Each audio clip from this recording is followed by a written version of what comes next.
दे धडक बेधडक आपल्या परिसरातील ताज्या घडामोडी, घटना, समस्या, विविध क्षेत्रातील सर्वदूर बातम्या पाहण्यासाठी लोकशक्ती लाईव्ह न्यूज चॅनलला सबस्क्राईब करा आणि नोटिफिकेशन मिळवण्यासाठी बेल आयकॉनला प्रेस करा।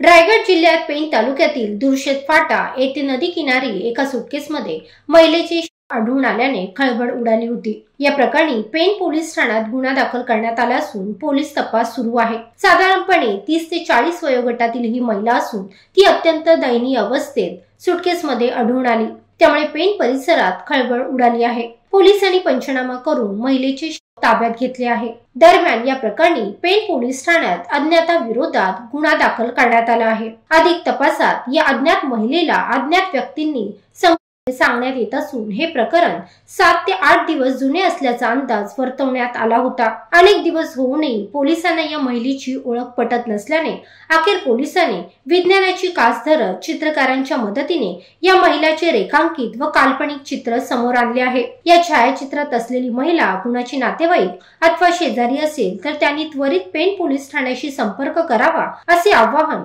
पोलीस निरीक्षक संदीप बागुल यांनी केले आहे। लोकशक्ती लाईव्ह साठी किरण बंधनकर, पेण। अशाच सच्चाई दर्शवणाऱ्या बातम्या पाहण्यासाठी लोकशक्ती लाईव्ह न्यूज चॅनलला लाईक करा, शेअर करा आणि सबस्क्राईब करा।